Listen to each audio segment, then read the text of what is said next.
Good morning. कल हमने house property शुरू किया था, लेकिन यहाँ से हाउस प्रॉपर्टी गायब हो चुके हैं। तो हाउस प्रॉपर्टी का कल हमारा सेक्शन हो गया था 23, 22 चार्जेबिलिटी, 23 क्या था, नेट एनुअल वैल्यू या ग्रोस एनुअल वैल्यू, सॉरी।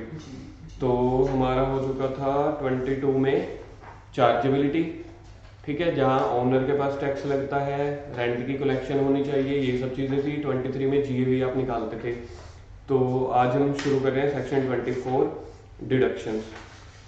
याद रखना सेक्शन 24 क्या है, डिडक्शंस। 22 क्या है, चार्जेबिलिटी। 23 जीएवी एनएवी और एनुअल वैल्यू था वहाँ पे, है ना, जीएवी और एनएवी आ जाता था।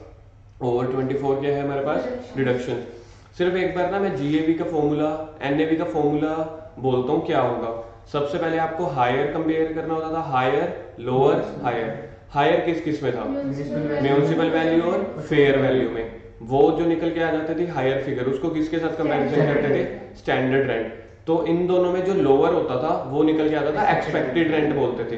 फिर एक्सपेक्टेड रेंट को एक्चुअल रेंट के साथ कंपैरिजन करते थे, विच एवर इज हायर। वो क्या निकल के आता था, गलत, जीएवी निकल के आता था।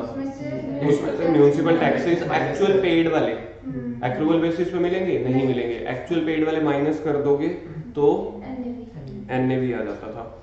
चलो डिडक्शन शुरू करते हैं पापा। There are 2 deductions from the annual value.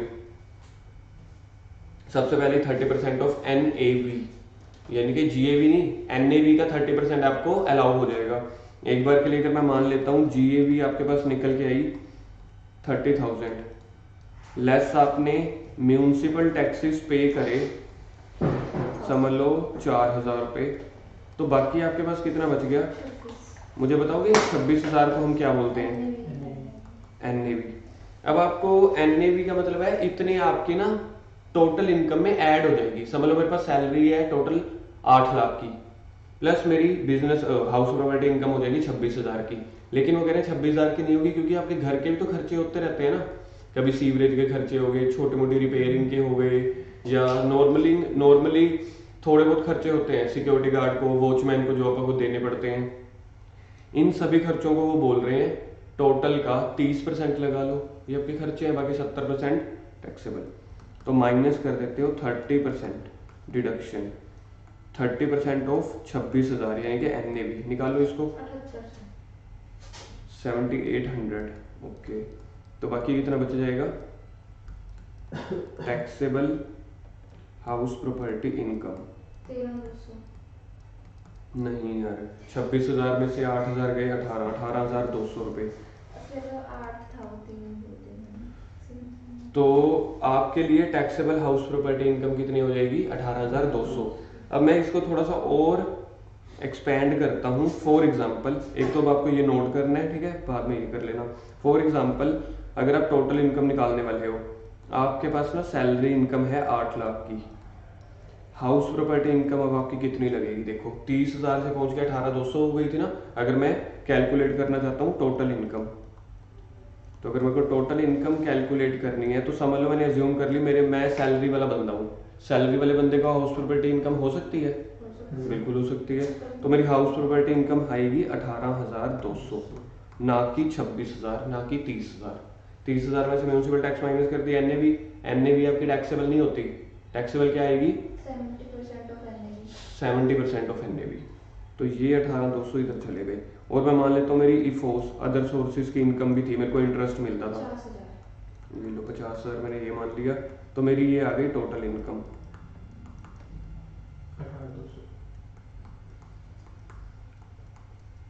अब मेरे को इसके ऊपर टैक्स निकालना है, बताओ टैक्स कितना आएगा, क्या आप टैक्स निकाल सकते हो। सबसे पहले आ जाएगा आपके पास 12,500, प्लस आ जाएगा निकालना 368 200 का कितने परसेंट, 20। शुक्र है, शुक्र, धन्यवाद, याद रह गया आपको 20%।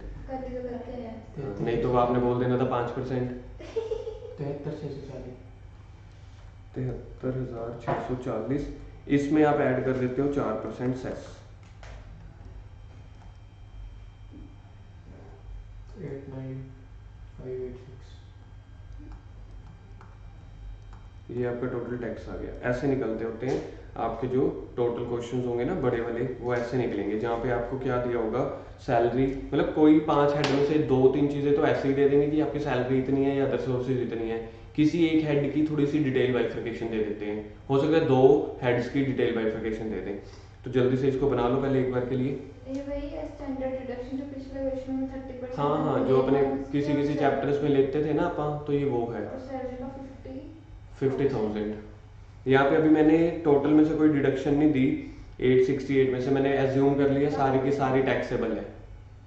इसको जल्दी से बना लो पहले हाउस प्रॉपर्टी वाली इनकम को। हाउस प्रॉपर्टी इनकम, और वो हो गई आपकी टोटल इनकम।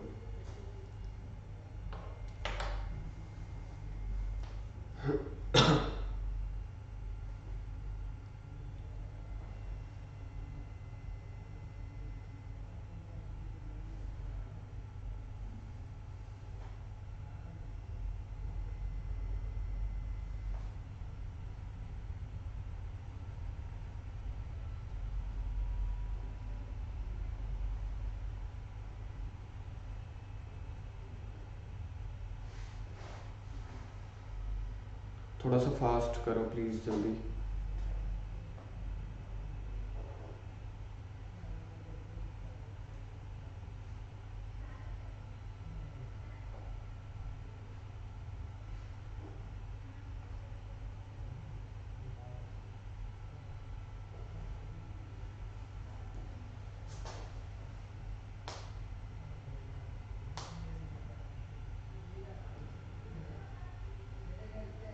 तो 30% डिडक्शन आपको एक ये मिल जाती है, दूसरी डिडक्शन मिलती है इंटरेस्ट ऑन बोरोड कैपिटल। अगर आपने घर को खरीदने के लिए या बनाने के लिए, क्या बोला मैंने, घर को खरीदने के लिए चाहे बनाने के लिए, अगर आपने लोन लिया, लोन के ऊपर इंटरेस्ट देना पड़ता है, इंटरेस्ट आपका खर्चा है, उसकी डिडक्शन मिल जाती है आपको।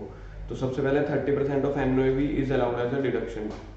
24 का ए, 24 का, तो इसके साइड पे पहले लिखो section 24A। Section 24A, this is a flat deduction, circle कर दो, flat deduction and allowed irrespective of actual expenditure.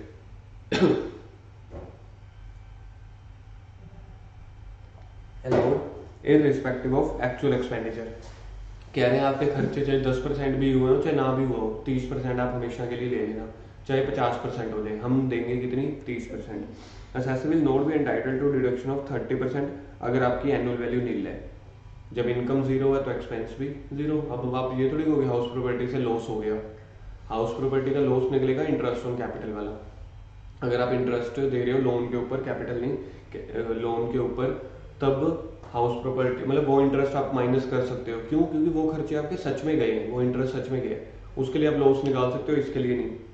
चीज समझ में आएगी क्या है ये?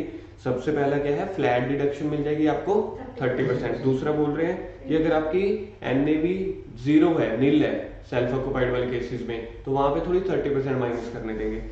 तीसरा वही बोल दिया in case of self occupied property, या फिर जो स्टॉक इन ट्रेड के लिए पहले 2 साल जब आप एनएवी जीरो मानते थे तो उस केस में डिडक्शन भी जीरो मानेंगे। क्लियर है? फ्लैट कितनी है, 30%, जहां पे एनएवी नील आएगी, 2 केसेस में नील आती है, सेल्फ ऑक्युपाइड वगैरह में और स्टॉक इन ट्रेड के पहले 2 सालों में। दूसरी आपको डिडक्शन मिलती है, लिखो इसको सेक्शन 24 का बी। सेक्शन 24 का B, interest on loan, interest on loan, ये बोलते हैं इंटरेस्ट ऑन बोरोड कैपिटल, हम समझने के लिए बोलेंगे इंटरेस्ट ऑन लोन। हमने लोन लिया, इंटरेस्ट दिया, खर्चा हो गया, उस खर्चे की आपको डिडक्शन मिल जाएगी। पता है कहाँ से?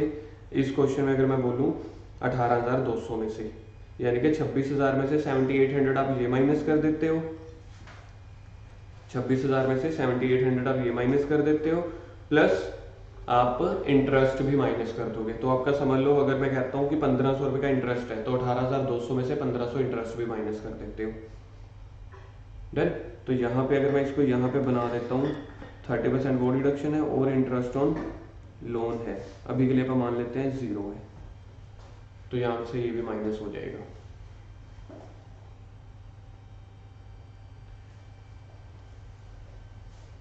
Interest payable on loan borrowed for the purpose of acquisition construction, repair, renewal, reconstruction, किसी भी पर्पस के लिए घर पे पैसा लगा रहे हो तो उसकी आपको claimed as a deduction. Interest payable on a fresh loan taken, इसको आप डालो, वेरी इंपॉर्टेंट, थोड़ा डेंजरस वाला पॉइंट है ये, नोट कर दो।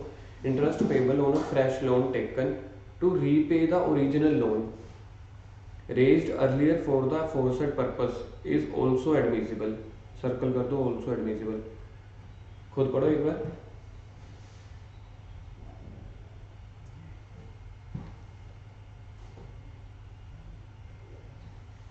आया समझ में?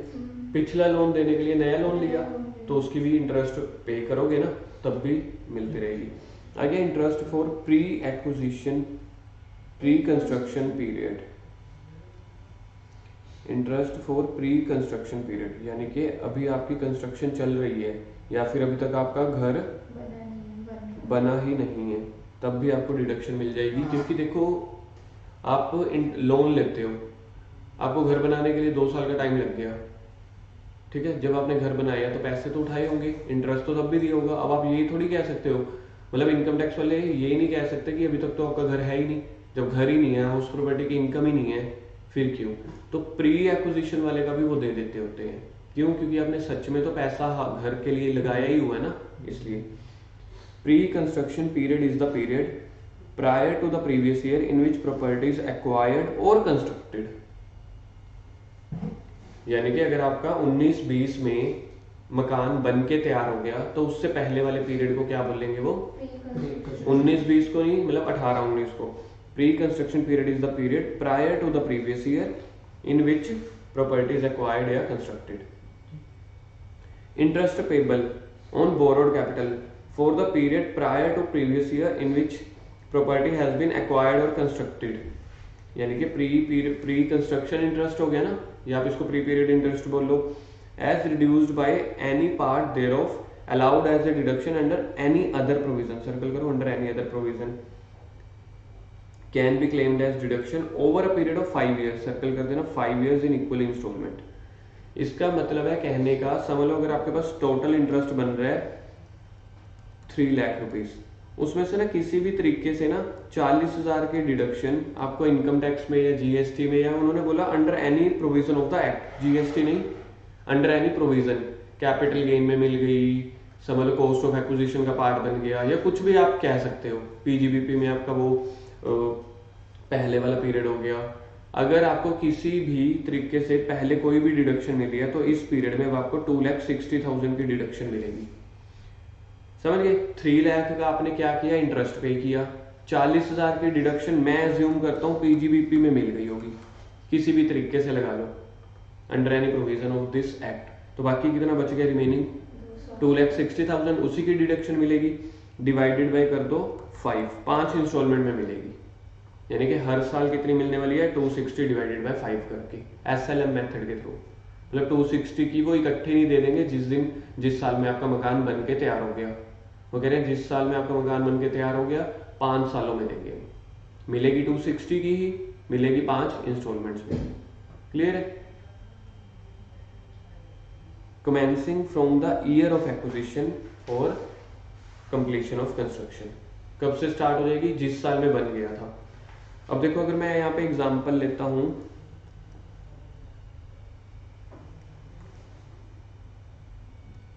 वो 3 लाख का इंटरेस्ट था, ये लोन था, इंटरेस्ट था, ये इंटरेस्ट है, इंटरेस्ट की बातें कर रहा हूँ। और पीजीबीपी में डिडक्शन मिल गई थी 40,000 की, बाकी मिलेगी 2,60,000 की डिडक्शन इन हाउस प्रॉपर्टी, लेकिन 5 किश्तों में।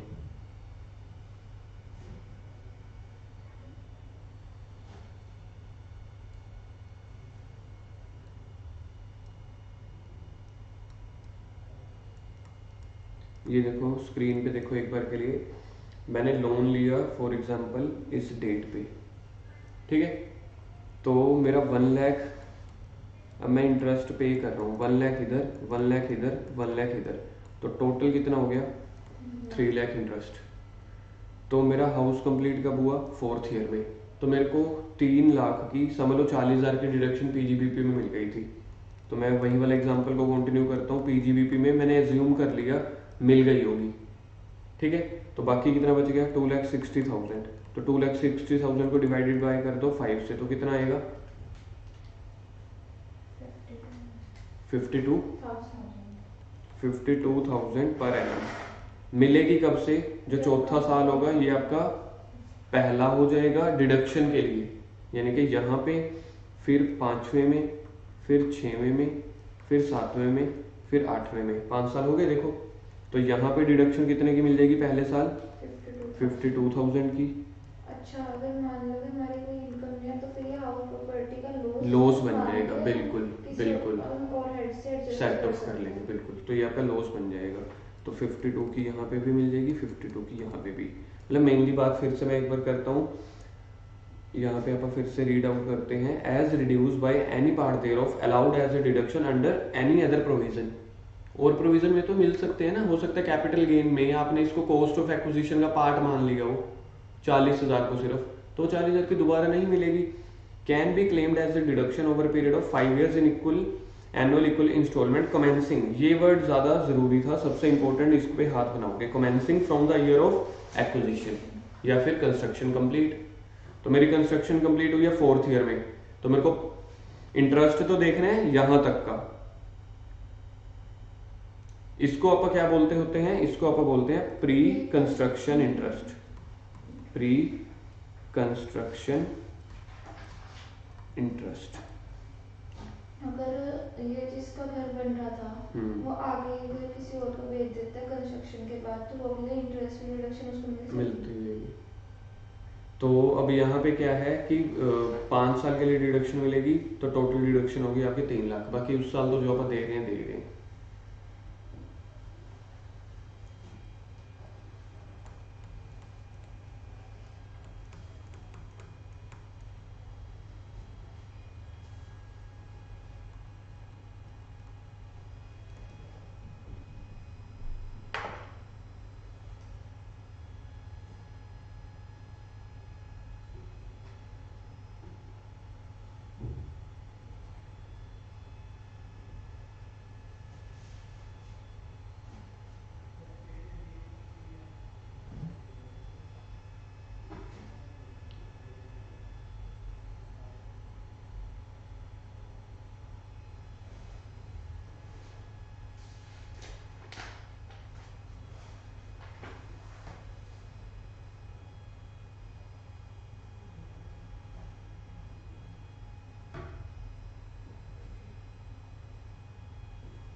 Again, interest for the year in which construction is completed. Interest for the year in which construction is completed, fully claimed. ये तो इजी था। चौथे साल में भी तो देखो, मेरे को बताओ, चौथे साल में भी तो अगर मेरा इंटरेस्ट चला आ रहा है फॉर एग्जांपल 1 लाख, चौथे साल में भी तो 1 लाख रुपए मैंने इंटरेस्ट दिया होगा कि नहीं दिया होगा। अगर मैं सोचूं कि सेम इंटरेस्ट चल रहा है, तो 4th ईयर में मेरे को टोटल इंटरेस्ट की डिडक्शन पता है कितने की मिल जाएगी 1 लाख प्लस 52,000। 1 लाख तो जो मैंने उस साल पे किया, क्या वो प्री कंस्ट्रक्शन है? नहीं, वो तो करंट ईयर का इंटरेस्ट है, तो वो तो मिल ही जाएगी 1 लाख की वो, प्लस प्री कंस्ट्रक्शन का तो एक मेरे को एडिशनल बेनिफिट दिया जा रहा है कि उसकी भी आप डिडक्शन ले लेना। तो अगर 4th ईयर में आपने 1 लाख रुपए इंटरेस्ट और दिया है, तो 4th ईयर में 1 लाख प्लस प्री वाला 52,000। चलिए आगे, deduction in respect of self occupied और unoccupied property where annual value is nil. Circle कर देना, एनुअल वैल्यू नील है। In this case, assessee will be allowed as a deduction on account of interest. On interest, और इसके side पे लिखो on account of interest and note of 30% standard deduction। 30% की deduction नहीं मिल रही, लेकिन इंटरेस्ट की डिडक्शन मिल रही है।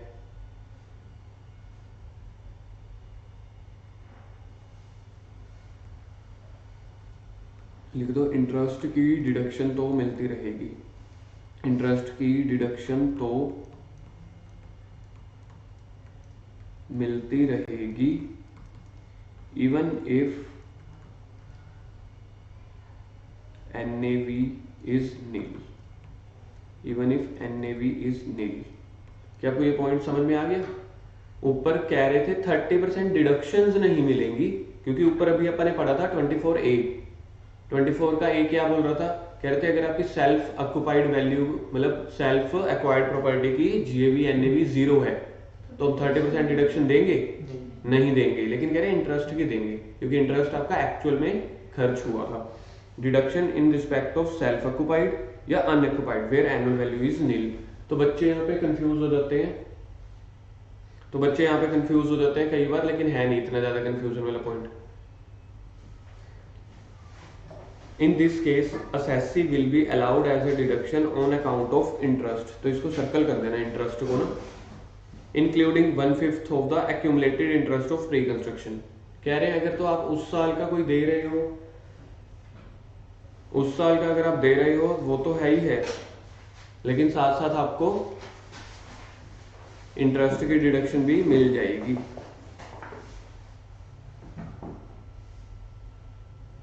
अब आप ये बात करते हैं, ये इंपॉर्टेंट, सबसे इंपॉर्टेंट यही है आपका चार्ट, लिख दो मोस्ट इंपॉर्टेंट चार्ट। ये जो आपका टेबल आने वाला है सबसे इंपॉर्टेंट चीज है ये। लोन बोरोड बिफोर 1/4/99, ठीक है, 1 अप्रैल 99 से पहले अगर आपने लिया, यानी कि अगर मैं कहूं loan taken up to 31/3/99, where the property has been acquired, constructed, repaired, renewal, reconstructed with the borrowed capital before 1/4/99, तो कितनी डिडक्शन आपको मिलेगी? Actual interest payable in aggregate for 1 or 2 self occupied property subjected to maximum 30,000। कह रहे हैं जो आप actual interest पे कर रहे हो, तो देखा जाए मैं इसकी अगर मैं ये बनाऊं ना डायग्राम, या तो एक्चुअल इंटरेस्ट या फिर 30,000, विच एवर इज, बताओगे, विच एवर इज लोअर, इसकी डिडक्शन मिलेगी। अगर आपका एक्चुअल इंटरेस्ट 35 है तो इन्होंने बोला सब्जेक्टेड टू मैक्सिमम 30 देंगे। कौन से लोन की? अगर आपने लोन 31 मार्च 1990 तक अगर आपने परचेज किया हुआ है,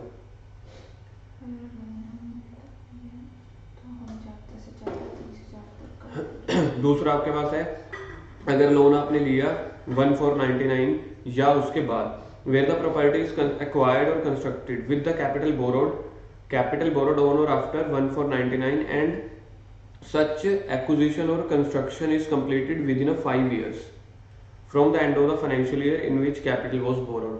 आपने लिया तो 1/4/99 के बाद है, उस साल को छोड़ के अगर आपका 5 सालों में घर बन के तैयार हो जाता है तब आपको मिलेगी actual interest in aggregate for 1 or 2। 1 or 2 पता है ना क्यों दिया हुआ है? क्योंकि सेल्फ एक्वायर्ड प्रॉपर्टी वाले थे वो, बट मैक्सिमम 2 लाख। तो यहां पे आपके पास क्या बन जाएगी? एक्चुअल या फिर 2 लाख, विच एवर इज, बताओगे लोअर के higher? Whichever is lower. पहले में है एक्चुअल या फिर 30,000, विच एवर इज लोअर। दूसरे में एक्चुअल और 2 लाख। तीसरा where the property is repaired renewed, इसको सर्कल करो रिपेयर को। अगर आप, और बी का जो फर्स्ट था वो था एक्वायर, जो ये वाला है ना बी का 1, इसमें तो आप लिख लो एक्वायर या कंस्ट्रक्टेड, यहाँ पे है मेनली रिपेयर वाला, तो रिपेयर वाले में सेम है एक्चुअल या 30,000, एक्चुअल इंटरेस्ट या फिर 30,000, विच एवर इज लोअर। तो देखा जाए बस एक ही केस में है आपके पास 2 लाख की डिडक्शन, ये पर एनम है, ठीक है, पर एनम हर साल की इतनी मिलेगी मैक्सिमम से maximum.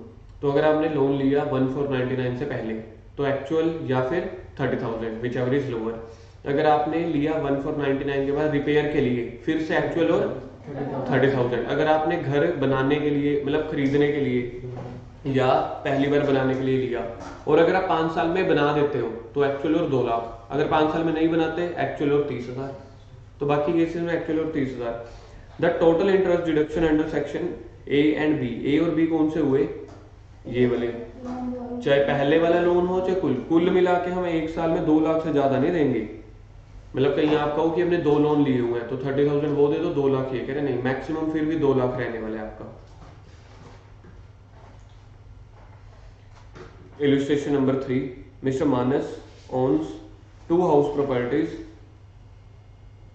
Mr. Manas owns 2 house properties, one at Bombay where his family resides and the other at Delhi which is unoccupied.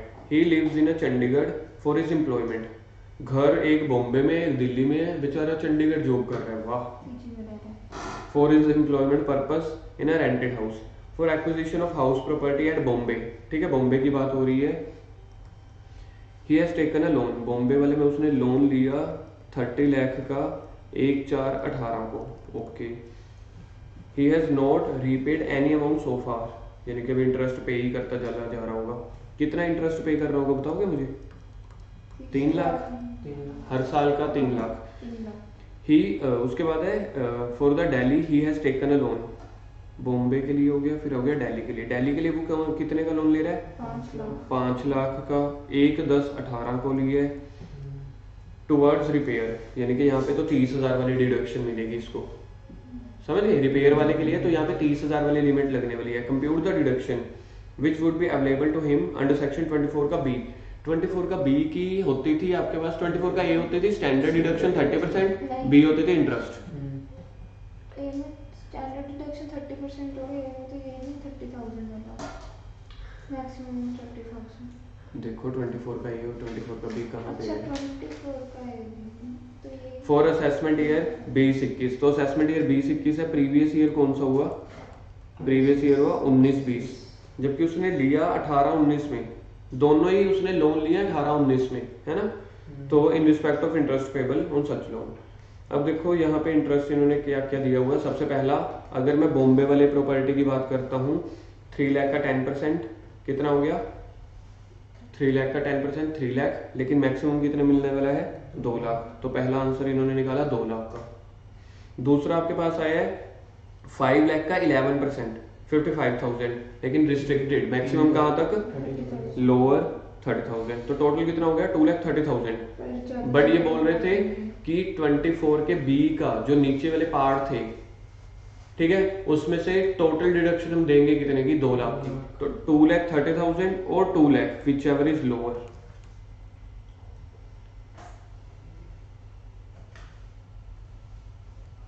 खुद से सॉल्यूशन देख लो 2 मिनट कि समझ में आ गया।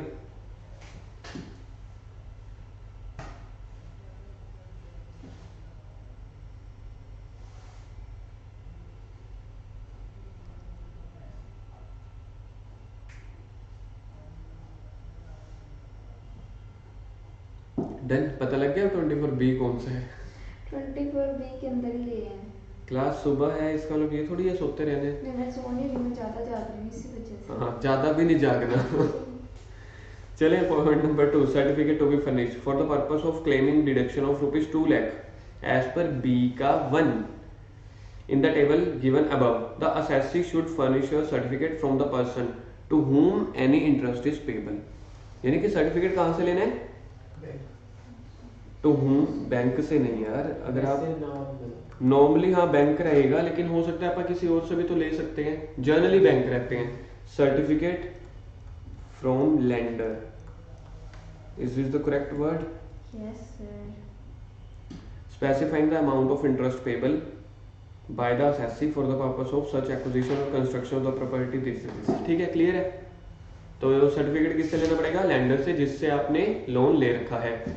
ऐसा क्यों? क्योंकि अगर वो लेंडर लिख के देगा, समझ लो अपने लेटर पैड पे भी दिया, लेटर हेड पे, तो अगर उसने अपने लेटर हेड पे दिया और यहाँ पे क्या होगा कि उस असेसी की इनकम भी इनकम टैक्स वाले को पता चल जाएगी, वो रडार में आ जाएगा। और वैसे भी अगर आप चेक के थ्रू दे रहे हो तब तो आ ही जाते होते हैं, तो यहाँ पे भी आ जाएगा। चलो आगे important point, ceiling limit would not apply to let out या डीम लेट आउट प्रॉपर्टी। कह रहे हैं कि ये वाली जो सीलिंग लिमिट है ना, अगर लेट आउट प्रॉपर्टी है तो जितना होगा आप उतना एक्चुअल इंटरेस्ट दे देंगे। यानी कि अगर 2 लाख से ज्यादा भी है ना, ये जो भी आप पढ़ रहे थे सेल्फ एक्वायर्ड प्रॉपर्टी के लिए था, तो यहाँ पे लेट आउट के लिए अगर मैं कहूँ if actual interest more than 2 lakh then whole will be allowed as deduction.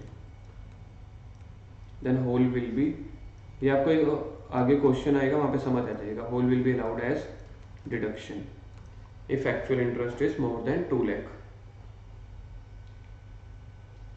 Interest allowable है ऑन एक्रूवल बेसिस, ये चीज थोड़ी अच्छी करी है। और interest available on accrual basis, therefore interest accrued but not paid can also be claimed. Circle कर दो, कैन ऑल्सो बी क्लेम्ड। अब मुझे बताओ कहाँ पे एक्रूवल बेसिस नहीं था, आपका एक पर क्लिक, Taxes. हाँ तो यहाँ इसी के साइड पे लिख दो, but municipal taxes allowed on cash basis. तो यहाँ से आपको थोड़ा सा रिलेट रह जाएगा ऑन कैश बेसिस। म्यूनिसिपल की अगर आपको डिडक्शन चाहिए तो कैश बेसिस पे, इंटरेस्ट की आपको एक्रूवल बेसिस पे भी मिल जाएगी। Unpaid purchase price would be considered as capital borrowed. Unpaid purchase price समझते हो? अभी आपने नहीं नहीं किसी से आपने घर लिया, अभी तक आपने उसको थोड़े ही पैसे दिए, यानी कि बयाना हो गया या तब या आपने बोला कि यार अभी मेरे पास इतने पैसे हैं, कल को मैं दे दूंगा। वो कहता फिर कल को यार आपने जो मेरे को 22 लाख देने हैं ना, 22 की जगह मैं 23 लाख लूंगा, तो 1 लाख का क्या हो गया वो इंटरेस्ट, उसको बोलते हैं unpaid purchase price. Would be considered as capital borrowed. आपने टोटल 40 लाख का घर खरीदा, 18 लाख उस साल में दे दिए, तो बाकी कितने बच गए? 40 में से अगर 18 माइनस कर दो 22, तो आपने बोला 22 मेरे को कल को 6 महीने बाद या 1 साल के बाद ले लेना, कहता फिर मैं 22 की जगह 23 लूंगा, तो 1 लाख क्या है आपका। वो कह रहे हैं कि एक तरह से हम ये मान लेंगे 22 लाख का आपने उसी सेलर से ही क्या ले लिया, लोन। अदरवाइज अगर आपका सेलर नहीं मानता तो 22 लाख का आपको बैंक से लोन लेना पड़ता ना, फिर भी तो इंटरेस्ट देना पड़ता। तो आप 22 की जगह 23 दे रहे हो, that 1 lakh will be treated as interest and will be allowed as deduction. बस इसको सर्कल कर दो, can be allowed as deduction. पहला पॉइंट, लेट आउट वाली प्रॉपर्टी पे सीलिंग लिमिट नहीं लग रही, इंटरेस्ट एक्रूवल बेसिस पे अलाउड हो जाता है आपको, अच्छी चीज है। और अनपेड परचेज प्राइस अगर आप थोड़ा सा ज्यादा दे रहे हो, अगर आप ज्यादा नहीं दे रहे फिर खर्चा ही नहीं हुआ, फिर तो खर्चा ही नहीं हुआ। अगर आप प्रिंसिपल अमाउंट ही पे कर रहे हो या घर की जितनी कॉस्ट है उतना ही पे कर रहे हो, फिर नहीं। इंटरेस्ट ऑन अनपेड इंटरेस्ट, क्या आप ये पॉइंट समझ सकते हो? फोर्थ पॉइंट अपने आप मतलब ज्यादा पैसे देते हो तो इंटरेस्ट पे रखना नहीं, हमने इंटरेस्ट देना तो वही नहीं दिया, उस पर भी इंटरेस्ट लग गया। हाँ, इंटरेस्ट के ऊपर इंटरेस्ट लग रहा है, उसकी डिडक्शन कह रहे हैं नहीं देंगे हम।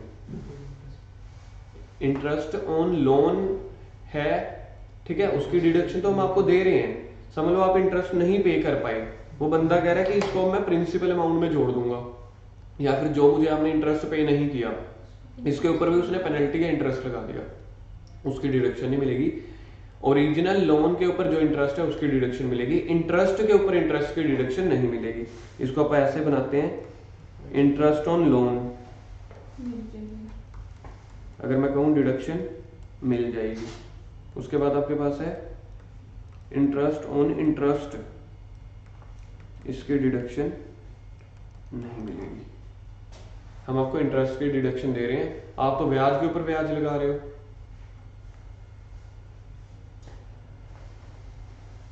इसलिए जो सेलर लोग होते हैं ना, वो सबसे पहले, अगर मैं आपको एक बात बताता हूँ, अगर मेरे को 10 लाख रुपए किसी से लेने हैं, बीच में से 1.5 लाख रुपए का इंटरेस्ट है, बंदे के पास पैसे देने के लिए है ही नहीं, उसने टोटल मुझे दिए ही 1,20,000 रुपए, तो मैं पता क्या ट्रेड करता होता हूँ कि ये जो मेरी को रिकवरी हुई है ना, ये मेरे को इंटरेस्ट की रिकवरी हुई है, ताकि अगर मेरा प्रिंसिपल पोर्शन कम हो गया, अगली बार तो मुझे 10 लाख में से 1,20,000 माइनस कर दूं, उसके ऊपर इंटरेस्ट मिलेगा ना। इंटरेस्ट के ऊपर तो इंटरेस्ट लगता ही नहीं, इसलिए वो हमेशा जो मार्केट में सेलर लोग होते हैं वो कहते हैं आपने जो हमें फर्स्ट कंपोनेंट दिया ना, हम तो ये मान के चलेंगे कि वो इंटरेस्ट का है।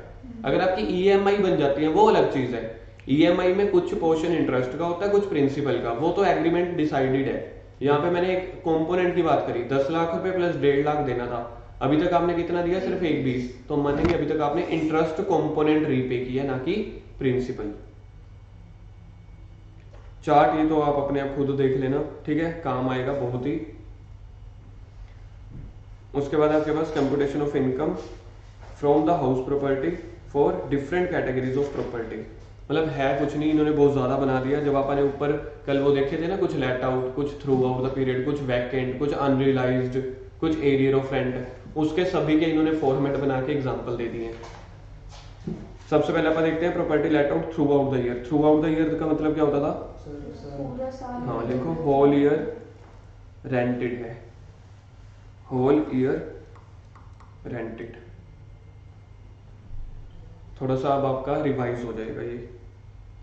कंप्यूटेशन ऑफ जीएवी, सबसे पहला आप निकालते हो जीएवी, आपको निकालनी है तो एक्सपेक्टेड रेंट निकालते हो। एक्सपेक्टेड रेंट में मैं मानता था हायर वाली value comparison with standard rent. Higher वाली वैल्यू मतलब फेयर और म्यूनिसिपल का हायर, वो आ जाएगी हायर वाली वैल्यू। उसको आप स्टैंडर्ड रेंट से कंपैरिजन करते हो, दोनों में से जो लोअर हो उस लोअर को आप बोलते थे एक्सपेक्टेड रेंट। तो एक्सपेक्टेड रेंट आपके पास आ जाएगा higher of MV and FR but restricted to SR. अगर आप ऐसी लाइनें याद करना सीख जाओगे तो कल को बड़ी आसानी होगी। ठीक है, एक्सपेक्टेड रेंट क्या है? Higher of MV and FR, restricted to SR. तो मतलब पहला का हायर हो गया, दूसरे का लोअर। फिर स्टेप 2 एक्चुअल रेंट को कंपैरिजन कर लो तो आपके पास क्या निकल के आ जाएगा? जीएवी। स्टेप 4 में जीएवी क्या है? Higher of ER and actual rent.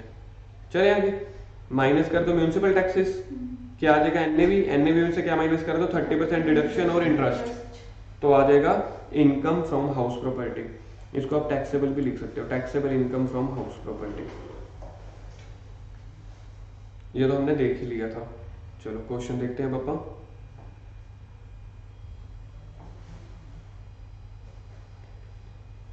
A has a property whose municipal valuation 1,30,000। ठीक है, municipal valuation 1,30,000। Fair rental value है 1,10,000। इसमें से क्या लेना होता है मेरे को? हायर। पक्की बात है।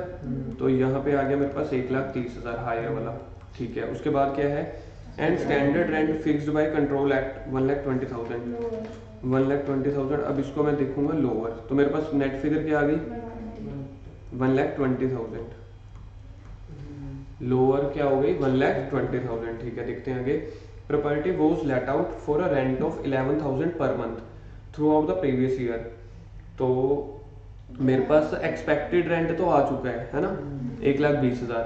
एक्चुअल रेंट की बात करो, एक्चुअल रेंट है 11,000 इंटू 12, लेकिन माइनस कर देंगे अनरियलाइज रेंट। ये कल सीखा था हमने, अगर आपका अनरियलाइज रेंट है वो आप एक्चुअल में से माइनस कर सकते हो। क्यों?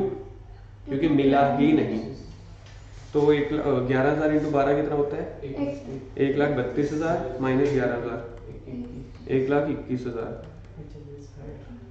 एक्चुअल रेंट के लिए कुछ और तो नहीं दिया हुआ? नहीं दिया हुआ। तो एक्सपेक्टेड रेंट और एक्चुअल रेंट में से आप क्या लेते थे? हायर। तो ये मेरे पास क्या आ जाएगा? 1,21। क्या होता था ये? 1,21 जीएवी होता था। ठीक है, उसके बाद पेड म्यूनिसिपल टैक्सेस 10%। गलत, पहले म्यूनिसिपल टैक्सेस माइनस करेंगे 10% of municipal valuation. Municipal valuation देखो क्या है? 1,30। तो 1,30 का 10% कितना आ जाएगा? माइनस 13,000 टैक्सेस, कितना हो गया? 1,18,000। 1,18,000 पता है क्या निकल के आया? NAV 1,08,000। 1,08,000 NAV देखना निकल के आ रही है, 1,08,000 NAV।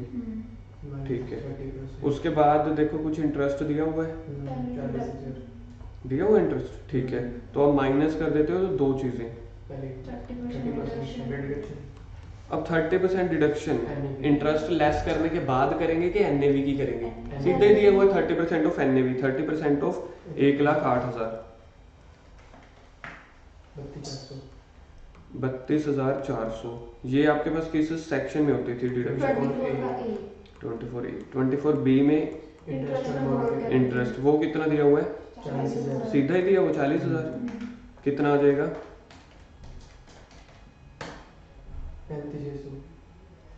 35,600 income from house property. देखना है आंसर यही। एक बार खुद से देखो अपने आप, दोबारा से क्वेश्चन को देखो, क्वेश्चन साथ साथ आंसर देखो, समझ में आ गया? टिक कर देना।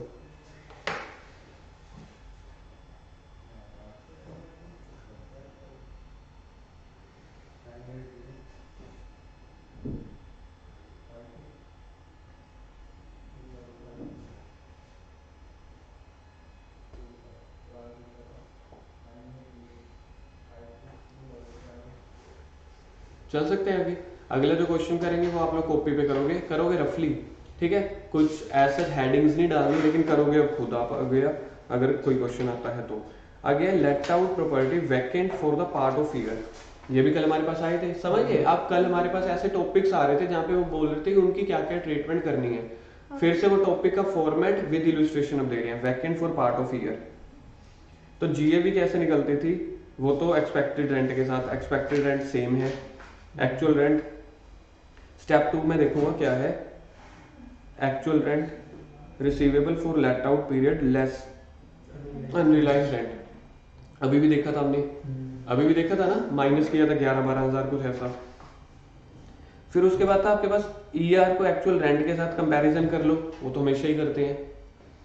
स्टेप 4 इंपॉर्टेंट है, यहाँ पे कल आया था अगर आप लोगों को याद होगा तो, if actual rent is lower than ER owing to vacancy, actual rent मेरा कम है वैकेंसी की वजह से, तब एक्चुअल रेंट को GAV ले लेते थे। कल आपने बड़ा डिटेल में पूछा था कि अल्टीमेटली तो एक्चुअल रेंट ही आ जाएगा, क्योंकि अगर एक्चुअल रेंट हायर है तब तो अपन लेते ही हायर है, ER and AR whichever is higher, E and AR is higher, यानी कि यहाँ पे ER अगर हायर हो जाती तब भी आप वही लेते ना, लेकिन अगर आपका एक्चुअल रेंट कम इस वजह से है क्योंकि वैकेंसी की वजह से, फिर आपको कहते थे चलो आप एक्चुअल रेंट ही ले लो, यानी कि देखा जाए उन्होंने लोअर वाला लेना अलाउड कर दिया आपको, ठीक बोला मैंने। तो यही तो बात हुई, अगर एक्चुअल रेंट लोअर देन है तो कह रहे हैं एक्चुअल रेंट इज GAV, यानी कि कह रहे हैं कि चलो लोअर ही ले लो, ठीक है। तो यहाँ पे आप लिख लो that is lower is allowed in this case,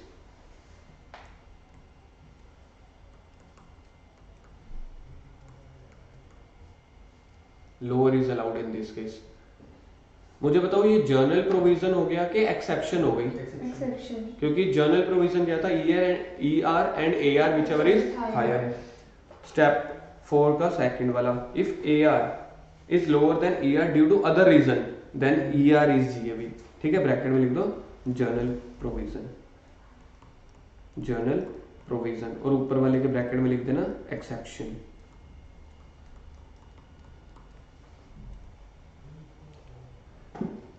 कह रहे हैं अगर AR आपका कम हुआ एनी अदर रीजन की वजह से, फिर तो आप हायर वाली चीज ही लोगे, हायर वाली कौन सी आएगी, ER।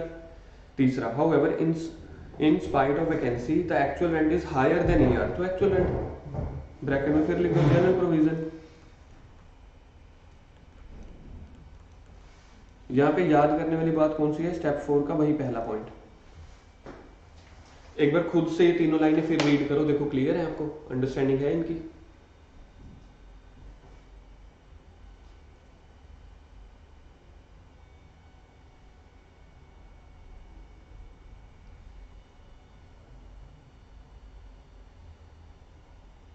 क्योंकि अगर आपने समझ के कर लिया तो फिर तो इजी है। जर्नल प्रोविजन में क्या होगा, हायर, अगर एक्चुअल रेंट आपका कम आ रहा है बाय चांस लेकिन वैकेंसी की वजह से, तो लोअर वाली ले लो। एक्चुअल रेंट कम आ रहा है वैकेंसी को छोड़ के अदर रीजन की वजह से, तो नहीं लेने देंगे, तब हायर वाली फिगर ही लेने देंगे।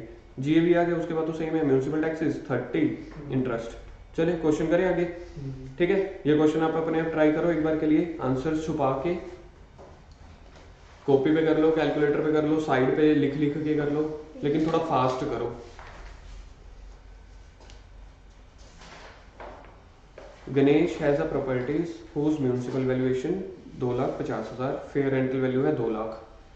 पहला क्या निकल के आएगा, 2,50,000, स्टैंडर्ड रेंट है 2,10,000, तो लोअर क्या निकल के आएगा, तो 2,10,000 को आप बोलते थे एक्सपेक्टेड रेंट, 2,10,000 को आप बोल रहे हैं एक्सपेक्टेड रेंट। हाउएवर उसके बाद है property was let out for a rent of 20,000 per month, the tenant vacated the property on 31 January, यानी कि 2 महीने घर वैकेंट रहा, तो एक्चुअल रेंट अब आपके पास निकल के आया है 2 लाख, एक्चुअल रेंट आपके पास निकल के आया है 20,000 इंटू 10, क्योंकि 2 महीने अगर खाली रहा है तो 10 महीने के लिए एक्चुअल रेंट मिला होगा 2 लाख। तो इसमें से आप लेते होते थे and other condition are satisfied. अब मेरे को बताओ इसमें से आप क्या लेते हो, ER और AR में से हायर लेते हो ना, जर्नल प्रोविजन ER और AR में से क्या लेते हो, हायर, लेकिन ये तो वैकेंसी की वजह से AR कम आया ना, तो फिर आपको क्या बोलेंगे, चलो आप ER ही ले लो, सॉरी AR ही ले लो, तो GAV आपकी क्या निकल के आ जाएगी, 2 लाख। AR यानी कि 2 लाख। अनरियलाइज्ड माइनस करने के बाद कंपेयर करना है। हाँ हाँ हाँ बिल्कुल, आपने माइनस में किया 20,000, किया तो है। अनरियलाइज्ड रेंट का 20,000। अच्छा और भी दिया हुआ है, सॉरी मैंने सिर्फ 10 लाख उसे 10 से मल्टीप्लाई कर दिया था, माइनस कर दो कि 20,000 भी, तो 1,80,000 बच जाएगा। तो देखना 1,80,000 दिया हुआ आंसर में, देखना एक बार 1,80,000 है, GAV है, ठीक है ना, क्योंकि एक तो वैकेंसी की वजह से एआर कम हुआ, बाकी एआर में से वो तो माइनस करना अलाउड ही होता था आपको। उसके बाद आपके पास था म्यूनिसिपल टैक्सेस, वो माइनस कर दो, इंटरेस्ट ऑन कैपिटल माइनस कर दो। तो मेरे को हाउस प्रॉपर्टी की इनकम बता दो एक बार के लिए। जीएवी तो मैंने निकाल ही दी,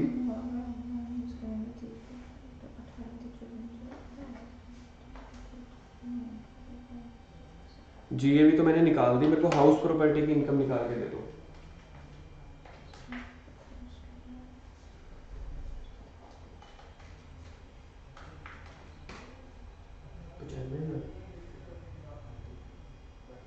पहला आंसर आ रहा है 95,000, गलत है बिल्कुल, फिर से निकालो।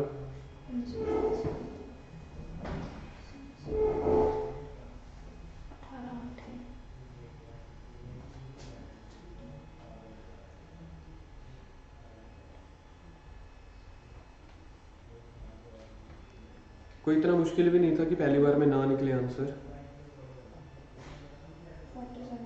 47,000 ठीक है, बिल्कुल करेक्ट।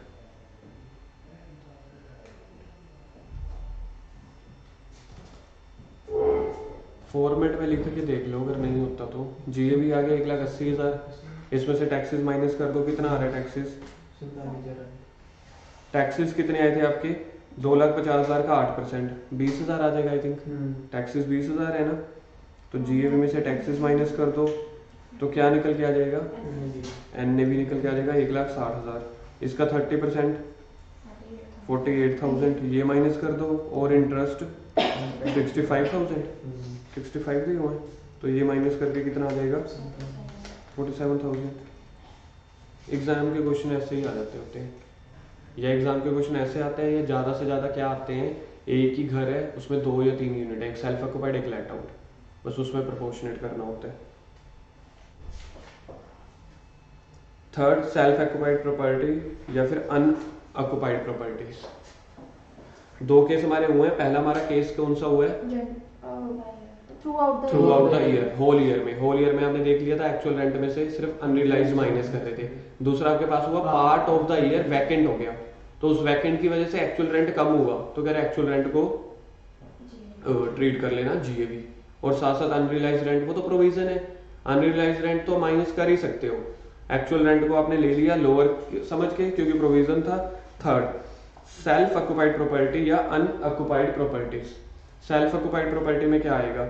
एनुअल वैल्यू 0, क्योंकि सेल्फ ऑक्यूपाइड है। ठीक है, आप कह रहे हो हम खुद रह रहे हैं, अगर आपने हमारे ऊपर टैक्स लगा दिया तो क्या ही बात है, तो 0। डिडक्शन 24 की क्या मिल जाएगी? 30% वाली नहीं मिलेगी, लेकिन इंटरेस्ट वाली मिल जाएगी। देखो छोड़ दो, कोई बात नहीं, इंटरेस्ट वाली आपको मिल जाएगी, और प्रायर टू 1,499 वाली उसकी भी मिल जाएगी। कहने का मतलब इंटरेस्ट की डिडक्शन मिल जाती है, लेकिन मैक्सिमम 2 लाख की। ठीक है, क्वेश्चन देखते हैं एक बार के लिए क्या है। Purna has 1 house property at Indira Nagar in Bangalore. She stays with her family in the house. Purna के पास हाउस प्रॉपर्टी है बेंगलोर में। She stays with her family in the house, घर में रहती है। Rent of similar property in the neighbourhood 25,000 per month. इसको पता है क्या बोलते थे? फेयर वैल्यू होती थी ये। तो फेयर वैल्यू आपकी कितनी निकल के आ गई? 3 लाख। ठीक है, municipal valuation 23,000 per month. Municipal valuation 23,000 into 8 करो, इंटू 12, 2,76,000। तो सबसे पहले देखो इनमें से हायर लिया हुआ इन्होंने, सॉरी ये तो सेल्फ ऑक्यूपाइड प्रॉपर्टी है, तो जीएवी नहीं निकालना। एक बार क्वेश्चन पढ़ लेते हैं पूरा। वैसे the house construction began in अप्रैल 2013, पहले इसको लिख लो 13-14। ठीक है, ये फाइनेंशियल ईयर हो गया 13-14। With a loan of 20 lakh taken from SBI at the rate of 9% per annum on 1/4/13, same date है, कंफ्यूज नहीं होना। कंस्ट्रक्शन वॉज कंप्लीटेड 30/11/15, यानी कि 14-15 में, नहीं सॉरी 15-16 में। तो यानी कि अगर मैं यहाँ पे बात करता हूँ, मैंने लोन कब लिया है? 13-14 में, है ना। यहाँ पे मेरे को इंटरेस्ट कितना पड़ रहा होगा? 20 लाख का 9%, 1,80,000। और मेरा 14-15 में भी मैंने इंटरेस्ट पे किया होगा। कितना? 1,80,000। 15-16 में घर बन गया, 15-16 में घर कंप्लीट हो गया। ठीक है, आगे देखते हैं क्या है। द कंस्ट्रक्शन वॉज कंप्लीटेड 30/11/15 और एक्यूमुलेटेड इंटरेस्ट हो गया 31/3/15 तक। यहाँ तक का एक्यूमुलेटेड इंटरेस्ट हो गया 3,60,000। बिल्कुल ठीक है, हमने भी यही निकाला है। ठीक है, 3,60,000 आ गया। उसके बाद उन 31/3/20 को 31/3/20 16 को खत्म हुआ, 17, 18, 19, 20 अगले 4 साल के बाद Purna paid 2,40,000 which included 1,80,000 as interest. Purna paid which included 1,80,000 as interest. थोड़ी सी लैंग्वेज गड़बड़ है, मतलब इनको बोलना चाहिए था प्री इंटरेस्ट है या जो भी। There was no principal repayment prior to this date. तो कंप्यूट करो पूर्णा की income from house property for the assessment year 2021। तो यानी कि अगर आप स्क्रीन पे देखोगे 13-14 में इंटरेस्ट दिया, 14-15 में इंटरेस्ट दिया, 15-16 में मकान कंप्लीट हो गया। उसके बाद 4 साल 31/3/20 को जाके उसने कुछ और इंटरेस्ट दिया। तो कह रहे हैं 19-20 की आप हमें निकाल के दिखाओ। ठीक है, क्या निकाल के दिखा रहे हैं? 19-20 की। तो आप देखते हैं क्या सोल्यूशन इन्होंने किया हुआ है। सबसे पहले डिडक्शन मिलेगी 24 की, interest on borrowed capital. Interest on loan taken, अगर वो पहले वाली है माइनस इंटरेस्ट कर दो दिस। तो देखो ये अब आपके पास है total answer. In this case total interest हो गया 1,80,000 प्लस 72,000 बीइंग द 1/5 ऑफ 3,60,000। तो टोटल हो गया 2,52,000 और रिस्ट्रिक्ट कर देंगे 2 लाख तक, क्योंकि टोटल इन्होंने पे कितना किया है। 31/3/20 को Purna pay 2,40,000 which included 1,80,000 as an interest. Remaining there was no principal repayment. Pre construction वाला बाकी इंक्लूड है। 360 का 1/5 करो कितना होता है? 72,000। तो टोटल इंटरेस्ट अच्छा यहाँ पे हाँ इन्होंने बस ये बोला हुआ है, क्योंकि इन्होंने ना ये बोला 31/3/20 को Purna pay 2 which include prior to this date है। मैं एट दिस डेट समझ रहा था। देखो यहाँ पे क्या हुआ, 31/3/20 को हमने 2,40,000 दिए, जिसमें से 1,80,000 क्या है आपका इंटरेस्ट। तो 1,80,000 की डिडक्शन वो मिल जाती है, प्लस 1/5 तो आपकी प्री कंस्ट्रक्शन वाली चल रही थी। तो सर बाकी 2,40 में से 1,80 क्या आ गया? क्या का था? प्रिंसिपल हो सकता है, क्योंकि इन्होंने बोला principal payment prior to this date तक कोई नहीं थी। तो ये 2,40 में से तो वो 60,000 का कंपोनेंट प्रिंसिपल हो सकता है। प्रिंसिपल की डिडक्शन मिलती है जी? नहीं, वो तो लोन लिया, लोन दिया, वो तो जीएसटी में सप्लाई की डेफिनेशन में नहीं आता। तो यहाँ पे भी इनकम या एक्सपेंसेस नहीं होते ये। तो 1,80,000 वो हो गया आपका इंटरेस्ट, वो करंट ईयर का होगा, समझ गए? वो करंट ईयर का होगा 19-20 का, प्लस जो पिछला प्री कंस्ट्रक्शन का आपका चलता आ रहा था। वैसे भी अगर कुछ नाम में जाए, अगर लिखा है पूर्णा पे 2,40 तो किसी के भी पे करना, उसमें से 1,80 इंटरेस्ट है। हाँ, लेकिन आपको देखो ये वाली चीज इंपॉर्टेंट माननी है ना। आपको ये 72,000 खुद निकालना पड़ गया, क्यों? क्योंकि 360 इंटरेस्ट था, 5 इंस्टॉलमेंट में मिलता है। तो आपको ये देखना पड़ेगा कि 5 साल खत्म हो गए। पहली डिडक्शन मेरे को बताओगे 360 डिवाइडेड बाय 5 की पहली डिडक्शन कब मिलेगी? पहली मिलेगी 15-16 में, जिस साल में घर कंप्लीट होता था। आज ही हमने किया था पहली 15-16, 16-17, 17-18, 18-19, 19-20, यानी कि 19-20 में प्री कंस्ट्रक्शन की डिडक्शन मिल जाएगी। I think it's okay with you. तो बाकी आपके पास रह जाएगा 180 प्लस 72,000, टोटल हो गया 2,52,000। और वो कह रहे थे ए और बी को मिला के 2 लाख से ज्यादा नहीं देने वाले हम किसी भी साल में। तो बाकी जो 52,000 बच गई अगले साल देख लेना।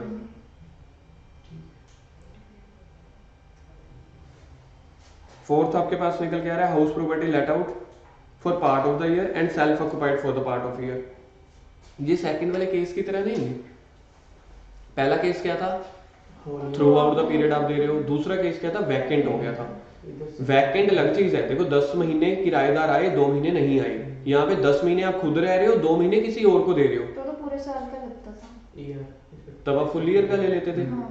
मतलब आपको पहले तो ये देखो, आपको दोनों में बाइफर्केशन समझ आ गई।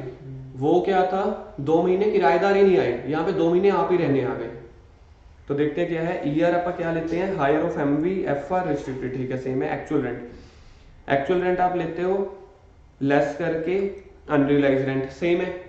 स्टेप 3 में कंपेयर कर लो ER for the whole year, ER for the whole year, इसको आप सर्कल करो और इसके ऊपर हाथ बनाओ।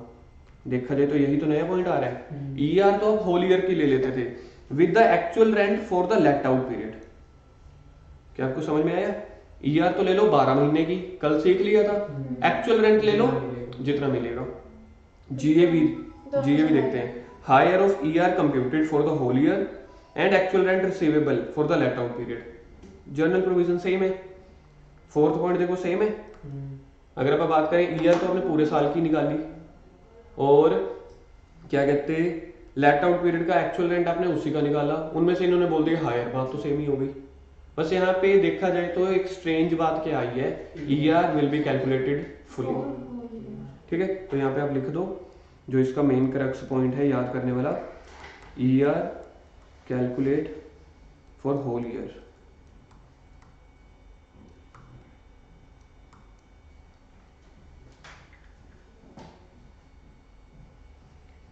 उसके बाद देखो भी नया पॉइंट आ रहा है फॉर्मेट में, म्यूनसिपल टैक्स माइनस कर दो, एनएवी आ जाएगी, 30% एनएवी का ले लेना है। मैं अब आपको ना एक चैलेंज देता हूँ, जब इस चैप्टर का टेस्ट होगा ना आप लोग 30% देखना जीएवी का भी कभी कभी लोगे और कभी कभी ना आप इंटरेस्ट माइनस करने के बाद जो फिगर आएगी ना उसका भी लोगे। तो ये मेरी तरफ से आपके लिए चैलेंज है। 30% रट्टा मार लो एनएवी का है, क्योंकि दोनों डिडक्शन मिलनी है ना, तो कई बार आप भावनाओं में बह जाते हैं कि पहले इंटरेस्ट के इतने पॉइंट्स दिए हुए हैं तो आप इंटरेस्ट माइनस करके फिर 30% लेस करोगे। ये मेरी तरफ से चैलेंज है। अब आप क्वेश्चन देखते हैं। क्वेश्चन ये, Shrimati Raj Lakshmi owns a house property in Chennai, municipal value है 5 लाख की, फेयर वैल्यू है 420, इसमें से तो बनता है 5 लाख, स्टैंडर्ड रेंट 480, अभी तक बच रहा है 480। ठीक है, एक बार के लिए मैं एक्सपेक्टेड रेंट बोल देता हूँ 480। Fine. Property was let out for 50,000 per month up to December and thereafter the tenant vacated the property and used the house for self occupation। Circle कर दो, use the house for self occupation।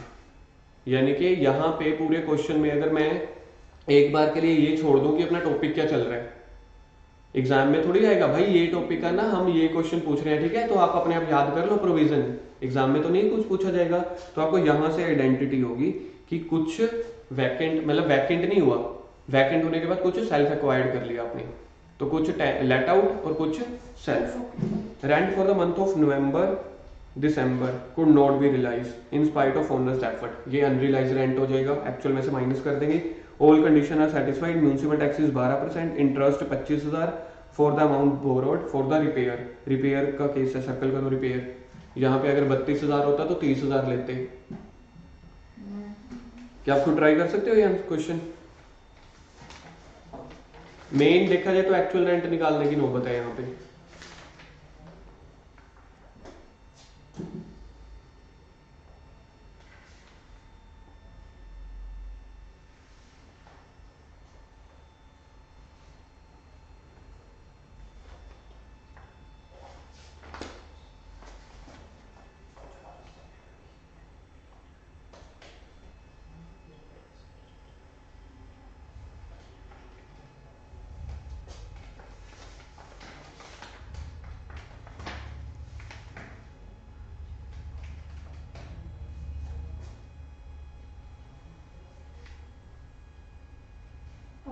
Answer अभी up to दिसंबर 2019 तो दिसंबर का पूरा मान हो गया। हाँ हाँ बिल्कुल 269, ठीक है 269।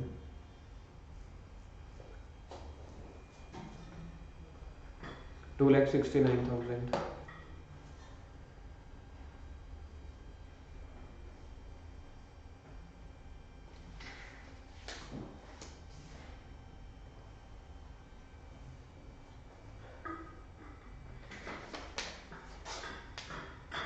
करवाऊं मैं? क्या हो गया? 480 तो आ गया था हमारा। उसके बाद आप देख लो रेंट आपको कितना मिला है, दिसंबर तक का रेंट मिला है 9 मंथ्स का। एक्सपेक्टेड रेंट देखो याद रखना फुल ईयर की लेनी है, एक्चुअल रेंट एक्चुअली लेने। तो एक्चुअल रेंट आपको दिसंबर तक का मिला 50,000 इंटू 9, 4,50,000, जिसमें से 2 लाख 1 लाख का मिला ही नहीं, 3,50,000, 3,50,000 और 4,80,000। तो 480 को अपने ऐसे नहीं करना, देखो इसको आप लोग भी बना के कट कर देना। 4,80,000 को 9, 11, 12 नहीं करना, इसको ऐसे बना के कट कर दो। यही तो डिफरेंस है यहाँ पे। 480 तो पूरे साल की है, एक्चुअल रेंट 9 महीने का है, तो 480 इंटू 9/12 करके इसको कट कर दो।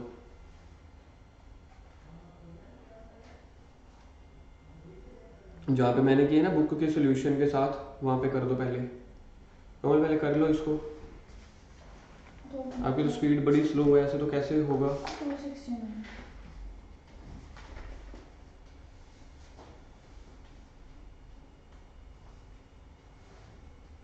सोल्यूशन के साथ कर लो ना, सोल्यूशन के साथ जहाँ पे मैंने की है।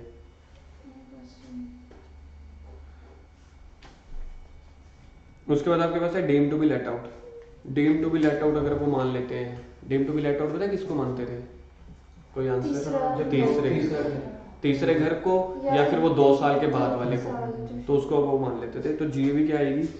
ER is the GAV of house property, higher of this is municipal taxes. ठीक है, अगला आपके पास क्वेश्चन है, ये 3 घर को मिला के है, ये हम कल करेंगे। आपके लिए पहले ये होमवर्क रहने वाला है, ठीक है? पहले आपके लिए होमवर्क रहने वाला है, पहले आप इसको खुद ट्राई करोगे। अब यहाँ से ये ना आपकी जजमेंट पूछेंगे कि बताओ कौन से घर को हम लेट आउट मान लें, कौन से घर को लेट आउट ना माने। तो जहां पे आप तीनों की कैलकुलेशन करके मानोगे ना, तो जहां पे हाउस प्रॉपर्टी की इनकम सबसे ज्यादा आ रही होगी उसको आप सेल्फ ऑक्युपाइड मान लेना, क्योंकि उसकी NAV नील आ जाएगी। तो यही है, let us first calculate the income from each house assuming they are deemed to be let out. ठीक है, बाकी हम कल कंटिन्यू करते हैं। एक आपके पास आ रहा है 6th house property, portion let out end portion self occupied. आपके लिए कल के लिए 2 क्वेश्चंस हैं होमवर्क के लिए, इलस्ट्रेशन 8, इलस्ट्रेशन 9। इलस्ट्रेशन 8 और इलस्ट्रेशन 9 ये आपके लिए होमवर्क रहेंगी, ठीक है? नेक्स्ट क्लास में मैं एक बार के लिए डिस्कस कर लूंगा, अगर कोई डाउट होता है। अगर कोई डाउट नहीं होता तो हम नेक्स्ट शुरू कर देंगे कल। Okay, thank you.